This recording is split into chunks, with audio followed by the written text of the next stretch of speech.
What's going on, ladies and gentlemen? Welcome back to Auto Auction Rebuilds, where today we might actually earn the name Rebuilds back to the damn channel, man. I picked up something today. There's a lot to talk about, but what I'm looking at right in front of me that's the subject of today's video. Now, I am very confused about the situation surrounding this car. Number one, it says on the windshield total. Number two, when I ran a Carfax, it said total, but the title is clean title. Doesn't say anything about rebuilt, doesn't say anything about salvage, nothing. Completely free and clear, unbranded green title. So I don't know how that happened. Before we get too far into it, let me show you. Look, we got the truck, and that's right, since we have the truck, what does that mean? That means that this car is so bad that we had to bring the truck. So here's what we got, guys. We've got we got a brand new trailer that I picked up from Custom Trailers in I think it's Midwest City, I don't know, but there's their information right there. Custom Trailers. It was $49.95 for the trailer. Came out to like $5,100 or something after taxes and everything out the door. This is a tilt bed trailer. I was talking about this in one of my previous videos that I was going to get one that has a tilt bed. I am tired of dealing with ramps. I'm tired of having to mess with pulling ramps out, hooking them up, shoving them back in. I'm done with it. So we got one that you don't need that. All you need to do is just take this lever. When you're ready to take your car off or put a car on, you take this lever, pull it back, and the bed, once you step on the back of it, the bed will tip down. If you got a car on it, then as soon as you start rolling backwards, the bed tips down. You can roll your cars on and off with ease. It is hydraulically assisted. There it is, 5,000 bucks. We got us a new trailer. Now, hopefully this one doesn't get stolen.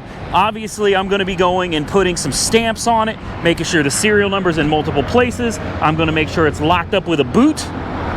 And now that we've got the trailer out of the way, because I know a lot of you are going to be like, but the trailer. All right, there we go. We got the Eco Boost, we got the Cobalt SS, and we got the new Eliminator Series trailer. Now we can get into talking about the car. Now we can talk about the car. So from this side, the car looks great, right? It actually looks really good. And another thing you notice, does it look like the car sits a little low? Like it's squatted down some? Well, that's because it is. So it looks, in my opinion, really, really good until you get over here. I don't know if that wing is factory, but honestly, I love that wing. That wing right there, I think, is sick. Now you get to this side, and man, it's got some good scrapes, real good scrape all the way down here. Thankfully, okay, this fender is gone, and I was hoping, please God, don't let it affect the door, and it didn't. I don't know how well you can see, but the door came out unscathed here, guys. The door is fine. The bumper might be okay. None of the tabs are broken. There is a little work to be done right here, you know, and a little bit more up there as well. We might be able to save the bumper. The headlight, I think the headlight might be okay. The fender is trashed, but this is the same fender on any Chevy Cobalt. No big deal there. A-pillar got a scrape on it right there, but other than that, the A-pillar is fine. So as far as body damage, we're missing one of these rocker moldings that go down here. We've also got a little bit of a ding in the rocker right here. Hopefully you guys can see that. So we need the molding, and that'll cover up most of the ding. Look how low this thing sits. Look at it. You can barely fit a hand in there, man. I like that. I like that. We've got a little decal back here that says ZZ Performance. I don't know who that is, but whatever. We do have the extra, oh, check this out. Another great feature of the trailer. This car sits low as hell, and you can still open the door. So we do have the original wheel, rim, whatever you want to call it, and tire is back there, and it's still got air, so it's obviously holding air. They had to pull it off, I would say, mainly because the suspension. So we've got some ow, damn, not editing that out. I just ran my knee right into the side of the trailer. That hurt. Okay, we got some gauges here. Obviously, this one is a boost gauge. Don't know what this is. I'm sure one of these is a wideband, and I'm not sure what the other one is either, but we've definitely got a couple different gauges right here. Here's your instrument cluster. This car came with no keys. We got a JVC with Pandora, with Bluetooth. This is a KW-V20BT. Nothing in the glove box. Got the sunroof. It's got the hands-free calling. I ran the Carfax report, and at 110,000 miles, the timing chain was replaced by the dealer. So dealership replaced the timing chain on this, and I know that's a big deal with these cars. This used to be part of the control arm for the front, and this used to be like the control arm mount and bolts. Yeah, those are gone. We'll pop the hood real quick. Look at these steps. I love these steps, man. It's nice to have those steps. I'm gonna have to strap it down in a minute. The truck is actually going in soon for rear end service. The rear differential's been having problems for a while. We're gonna get that taken care of. But as you can see, we've got a cold air intake, which some of you may think, yeah, that's awesome, and some of you may think that's not so great. Down here, does this look like an aftermarket transmission mount right there? Looks like brushed aluminum. That does not look factory to me. So I'm thinking that's probably aftermarket. You turn over here, and this is where the damage is, guys. Lower control arm is completely and utterly destroyed. The CV axle half shaft is missing. You can see the boot, but there's no axle there. Yeah, it's twisted pretty good. I'm hopeful that the subframe is still okay. I think it is, but I'm not 100% sure. You look up here, and what do you see? We've got different coils. Those are aftermarket coils, so she has been lowered, which I suspected. Dings here and there, but not too bad. Not too bad. The hood holds itself up. This thing is supposed to have around 156,000 miles, but with no keys, that makes this very, very difficult because we don't know if it's going to fire up. I assume it will, but we're going to have to make a trip to the dealer, and I'm thinking we're going to try to do that today in this video to find out if it runs and drives. I don't want to leave you guys hanging if I don't have to. So you've got your GM Performance Division plaque right here, but if you look down here, look at this, an aluminum radiator. Mishimoto, serial number and everything right there, guys. How about that? There's your supercharger. And I know some of you are probably partial to the turbocharged version of this car, and some of you probably like the supercharged better. Personally, I don't care. Either way, this looks like a no-brand cold air intake. I don't know, to me, I think it looks good, guys. I think it looks good. I think it looks promising. The amount of work required to get it running, assuming that there's no damage to the motor or the transaxle, which I don't think there is, the amount of work necessary to get this thing back on the road again doesn't look like it's that substantial. It's never gonna look perfect. I don't know, hell, we could put a crazy paint job on this one too. We can make this one loud as hell. It's also got a full exhaust. I noticed that. I don't see a brand. I don't see a brand on the exhaust, guys. I'm gonna see if I can get y'all under there. I don't think I can. Anyway, there's a brand right here. I can't see what it is, and I'm sure you can't either. So here's what I'm gonna do. I think the dealership was just calling me to get me out there. I gotta strap this thing down, and we gotta get on the road.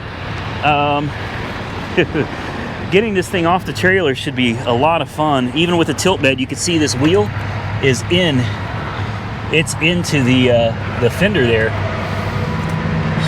We may have to put a ratchet strap on the front and tie it to the subframe up here or something to hold the control arm out just so we can get it moved. Comment below, guys. Tell me what you think. I'm gonna strap this thing down. We're gonna get on the road and see if we can go get a key cut for it today. All right, boys and girls. Sorry, I don't want to exclude anybody, but she is strapped down. This one was a little more difficult because, well, it's low to the ground. What I did is I wrapped it around the subframe, and I anchored it over here and then ran it back over here, and it's centered on the subframe. So this should be pulling pretty evenly across the front end. E-brake is on, not that I think it's going to make much of a difference with that wheel.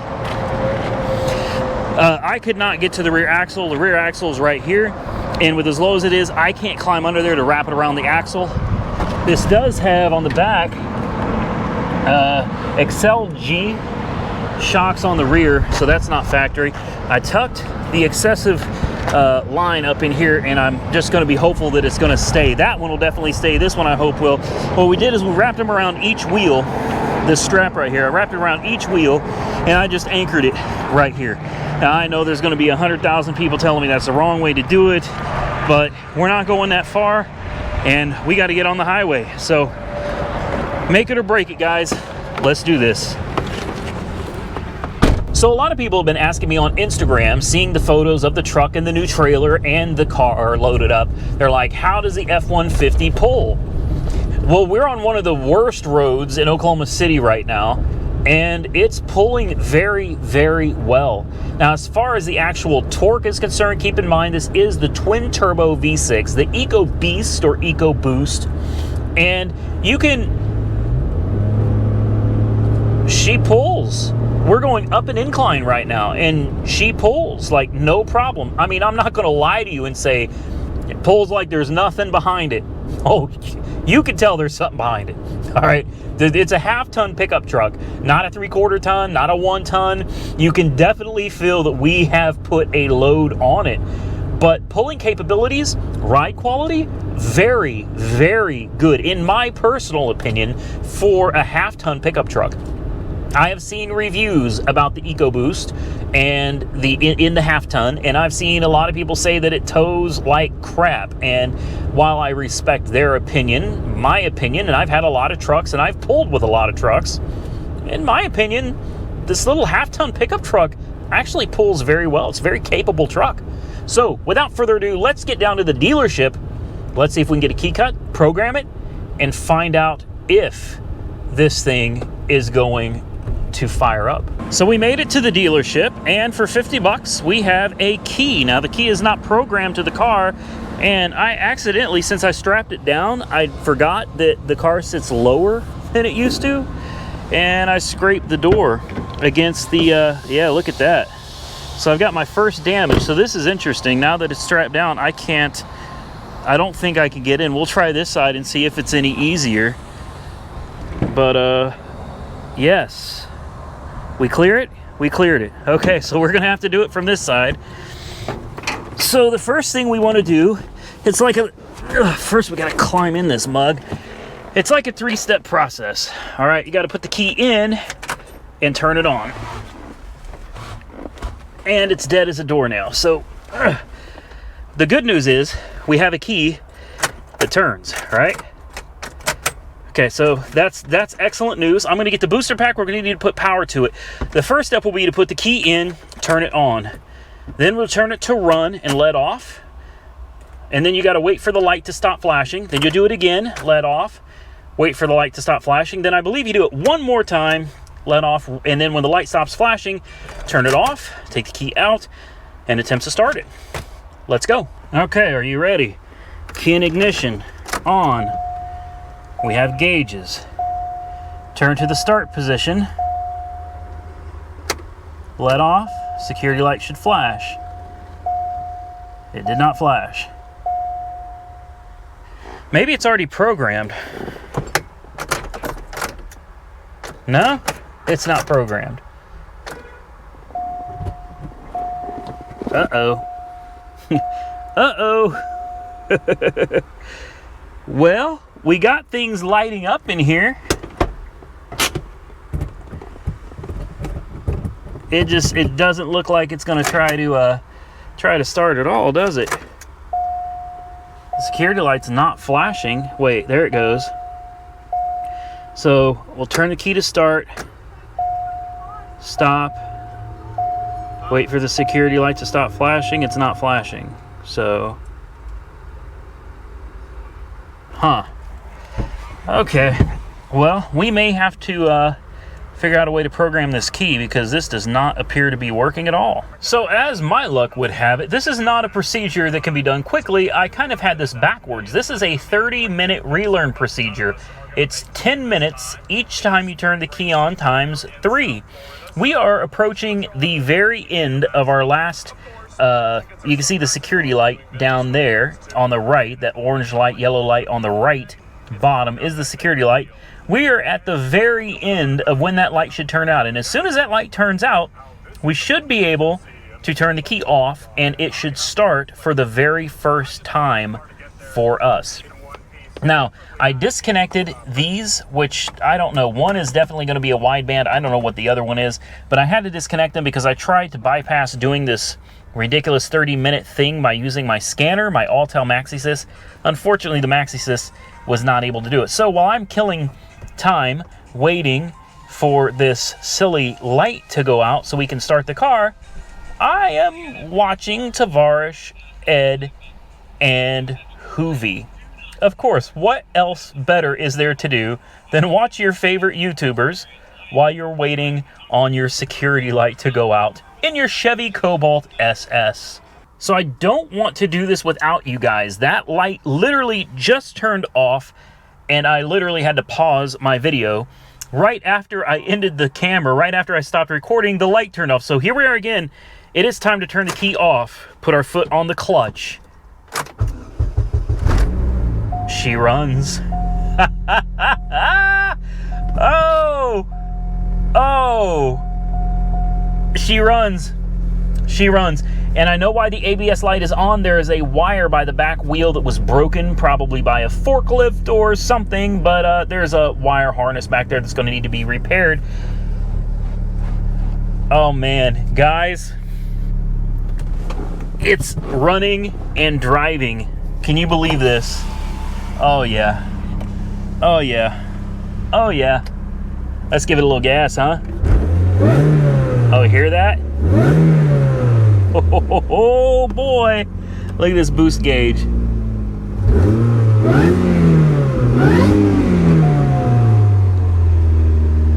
There she goes, guys. She is a runner. The transmission feels good. I'm not obviously going to put it in any gears or anything right now other than first, second, third, fourth, fifth, and oh, there's a reverse lockout. There we go. It's got a reverse lockout. So aftermarket shifter as well, so you don't accidentally race this sucker and end up in reverse. Got that little lockout right there. So that's real nice. So the tranny seems to work. That engine sounds good. Does the air conditioning work? Let's find out. AC is on. I heard the compressor kick in. It's a good sign. And the verdict is, I don't know, we'll give it a second. What I'm going to do is I'm going to hook up these pods, and we're going to see what they actually do. So these are called Interceptor SS Aero Sports. We've got a knock retard right here, intake air temperature sensor on the top, knock retard down here. Over here we've got coolant temperature and intake air temperature. And I'm assuming that you can, there you go, you can move through the list, or maybe not, I don't know. But there we go.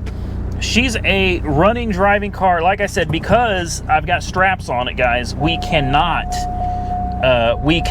attempt to put it in gear. But the power steering is working. The important window works. The least important window works. This right here, I'm gonna say this. Oh, it actually looks like it might work. It does. Yeah, she works. It just needs the housing for the switch because it's in pretty bad shape. Parking brake is on. It's complaining about that. There we go. So the mileage, 137,384. So this thing literally just had the timing chains replaced. Or timing chain, I should say. We've got a really nice sound system in here. It's got a little sub in the back. I don't know if that came factory with it or not. I'm going to let it run for a little bit. See, there we go. Is it touchscreen? Oh, it is touchscreen. It is. Wow. I honestly didn't expect it to be touchscreen, guys. I didn't at all. So, I wonder, I don't know how to use this. Like, I don't know. I'm going to play around with this car for a minute, guys. Let it run, let it warm up. Then we're going to look in the trunk and see what's back there. So we got the radio working. I do see the RPMs are bouncing up and down, and it seems to be upset about the parking brake. But in the CD player was the Eagles. If I got it upside down, yes, the Eagles Greatest Hits Volume 2 with Hotel California, Heartache Tonight, Seven Bridges Road. Seven Bridges Road is one of my favorites. Victim of Love, The Sad Cafe, Life in the Fast Lane. I can't tell you why. New Kid in Town, The Long Run, and After the Thrill is Gone. Hell to the yeah. That CD right there was well worth the purchase price of this car. So I'm sure we're going to get a check engine light at some point due to the RPMs fluctuating. They seem to randomly go up and down. We'll have to keep our eyes on that. I'm going to see if I can climb out of this car and take you guys back to the exhaust, although, well, without me being in it, that's not going to do a whole lot of good. You're not going to be able to hear it. But let's see at least what's in the trunk right now. So there was a lot of rocks inside of the exhaust here, and it shot them all over the trailer. It seems to be running pretty good for the most part. Oh, crap. Well, it decided to relock the trunk on me. That sucks. So we'll have to come back in here, climb over here, and push. Hopefully that's working. Let's see. Nope, the remote trunk release is not functioning. So we'll have to use the key. Come back over to the engine here and see how everything is looking and sounding. Make sure the alternator is charging, which it is. Alternator is charging at 14 volts. It's full of coolant. That's good. I don't see anything leaking out from under the car. We've got pressure on the cooling system.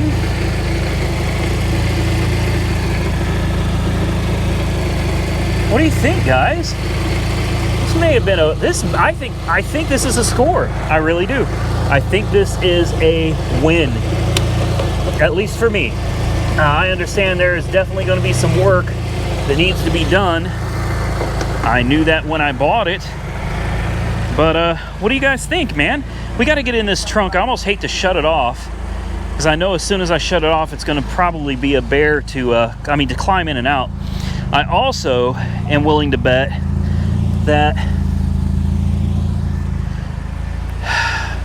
this car is not going to move under its own power to get it off of the trailer because it's missing that axle. And I'll bet that axle just happens to be the axle for the drive wheel. Or maybe they're both. I don't know if it's two-wheel drive, or as a lot of them are, like one main wheel drives it, the other wheel is kind of limited slip. I don't know how this engine works exactly, but there she is, guys. So for those of you wondering what's going on over here, check this out. The car is running. I got out of it. Everything was fine. And the key is locked inside the car. Yes, the key is locked in the car, and I have no way to get it. As I was pulling out of the dealership, I happened to glance upon this beautiful torch red Chevy Corvette that has a license plate that looks all too familiar to me. It says Uberman on YouTube. I had no idea this car was sitting out here, but there she is, man. There she is, my C7 beautiful Corvette with only, like, what's it got on it now, 1,400 miles? And I know a lot of you are wondering, what's going on with the Corvette? Why is it sitting here? What's happening? Well, unfortunately, as you all probably guessed, I can't talk about it, but there it is. Now, I'm just going to get this thing back to the old house, and I'll figure out how to get into it from there. So for now, the car is literally sitting on the flatbed, running, and there's nothing I can do about it. Okay, so we made it back to the house. I've had to move all these cars. Guys, let me tell you, it was a bad day.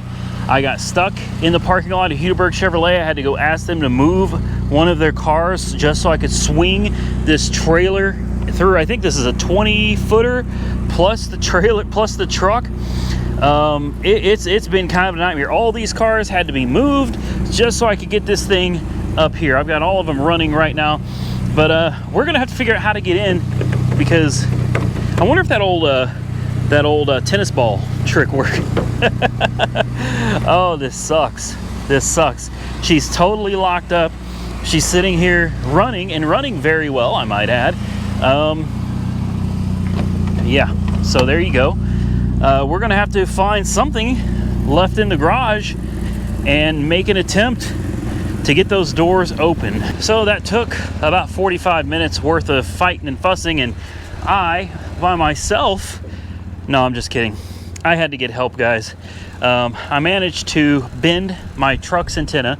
I took the antenna off of the truck, and I was able to bend it so I could get it in there and get it right on. In fact, I better get this out of here too. I was using these things Jessica got me a while back to pry the door open. I couldn't get it. So I got the door cracked open, I got it all set up, but I just could not nail that thing, man. Jessica got in here and bloop, boom, door's open. Needless to say, now the windows are down. We were finally able to get into the trunk. I had the key in my pocket. We've got what looks like an axle socket that somebody used. Not a proper socket, but an axle socket all the same. And I'm assuming that's how they got that front axle out.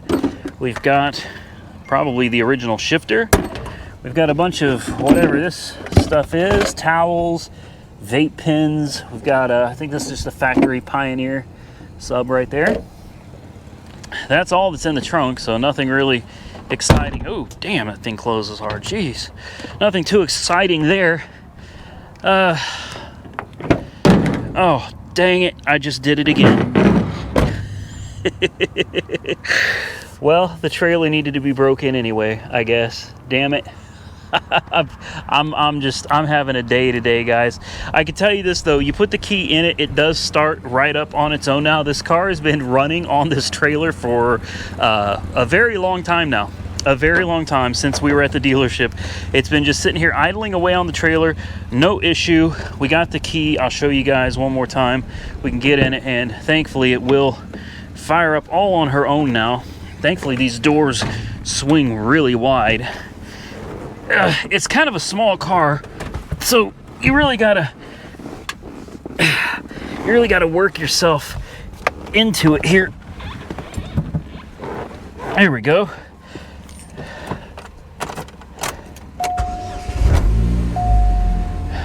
There you go, just like that. And I have tried to put it in gear.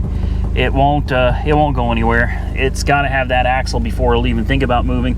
So I for sure have got to get online and start ordering some parts so that we can start putting this thing back together and get it off the trailer. I think this thing is going to have to sit down at AAR headquarters on the trailer most likely. Because I got nowhere else I can put this, and I need the truck back so that it can go in for that rear differential service. But yeah, there she is, guys. She's a runner. I think she'll be a driver once we get the front end put back together. And listen, hold on, I don't want to piss off my neighbors, but listen to this.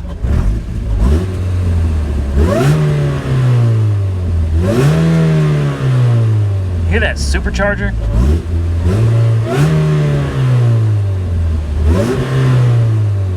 Oh man, guys, I love the little thing.